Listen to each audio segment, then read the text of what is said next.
Danganronpa, a visual novel series that is especially close to my heart for many reasons, and a community that, from what I have been exposed to, seemed pretty great. That is, until I decided to delve deeper to uncover whether it really was or not, and while most of the discourse has long passed, frankly, it's ridiculous that it even happened in the first place. Hello everyone, this is the RPG Monger, and welcome to the Fandom Files, a kind of weekly series where I take the plunge into every fandom's deepest depths. And I must apologize that along with time constraints and not being able to discuss too much, today's episode will be a bit shorter than usual, so do forgive me. So here's the thing with Danganronpa's fandom. Compared to all the others I've done so far, it's honestly one of the best ones I've seen, and I'll go into why later. Though now, as I'm sure you've all been anticipating, it's time to go into the juicy bits. Like always, do remember that this series is not for criticizing the source material in any way, but only its fandom specifically. So just how could our despair-inducing visual novel have created any sort of discourse whatsoever? Well, like always, where there's a will, there's a way, and Tumblr definitely found a way. Funnily enough, the situation is also quite similar to what happened with Tokyo Ghoul's fandom in an odd way. Basically, it all surrounds a character from the first game named Chihiro. But before we get into that, I want to talk about a lighter facet of the fandom to ease you all into this wonderful despair. And since this is the Fandom Files, I feel like I'm obligated to tell you all the beautiful tale of just how the Danganronpa fandom even began, because it's honestly one of the most unique starts I've ever seen, at least in terms of the Western fandom. So now, I want to take you all back many years ago to a little site called Something Awful. Haven't heard of it? I don't blame you, it's been progressively dying for years now. But that's now. Back then, it served as the birthplace for Danganronpa's soon-to-be large fandom. And how exactly is that? Well, basically, on the Something Awful forums, people would post translations of the game's dialogue for people to read, and as expected, many people got hooked. Because you must remember that it took quite a while for the actual English translation of Danganronpa 1 to come out. This is really all people had.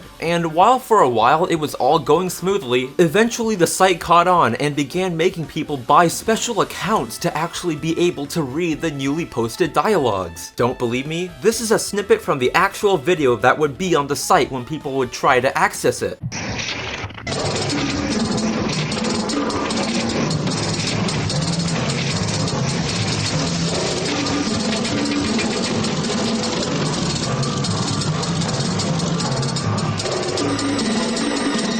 I mean, I guess I'd give them points for not being subtle and getting to the point, but wow, that's for sure some quality advertising right there. Needless to say, to be one of the originals of the infant Danganronpa fandom was not a very fun time. Though now, with that story out of the way, how about I go over that said discourse? Oh, and a quick spoiler alert for the first game in case you haven't played it. Basically, much like the situation with Toru in Tokyo Ghoul, while the source material explicitly states that they are in fact not transgender but assume the appearance of the opposite gender due to personal issues, or in Chihiro's case, because he wanted to hide his weakness. Hell, he even approaches Mondo to throw it all away and start working out halfway through the game. At most, it would be something to have a civil discussion about, but as you may have guessed, that's not how things turned out. Along with insisting the otherwise, when any person would try and reference these moments from the game that state just exactly what the situation is, they'll be completely shut down and labeled as transphobic. These people would even end up being persecuted, and the cycle continued for a long time. Thankfully though, it's long dead now. Now, while like many other fandoms that get popular with Tumblr, you'll see people who legitimately focus more on ships than the actual story and characters, with some hating all girls from Danganronpa just because they get in the way of their ships. But we've seen that everywhere. Now, I want to talk about something I legitimately just discovered today, meanwhile researching for this video. Roleplay YouTube accounts. Now, roleplaying exists within every fandom, and I have no problem with it since 99% of the time, they're just within their own communities, and they don't bother anyone outside of them. But this is much different. Like, I'm not even joking around. People will make Danganronpa roleplay accounts on YouTube just to go into random comment sections and RP with their friends, or just by themselves. And I fully realize that this happens with other fandoms as well, but with me just now discovering it with Danganronpa, it kind of just leaves me flabbergasted, especially when they invade comment sections sections to the point of it straight up becoming spam. Like, while it's honestly quite minor and doesn't represent the fandom in the slightest, when I found out about it, I just could not resist talking about it. In all honesty, especially now, like I said, Danganronpa has a decently chill fandom for how big it is, with most of its despairing moments happening in the past. Sure, there are elitists that populate the fandom saying such stereotypical things like, if you don't like it, you hate it, or people who shame others for not preferring the Japanese option in Danganronpa. But these people are really not vocal, thankfully. Those who are vocal, however, are honestly really cool people who love the series of visual novels dearly and solely wish to share their love for it in non-toxic friendly ways. Though I'm not gonna lie, I am slightly worried that with Danganronpa V3 finally coming out in English, it may spark some less than desirable portions of the fandom back to life, though odds are it won't. At the end of the day, with this more of a rambling episode of the Fandom Files, here are my final thoughts. Danganronpa is great.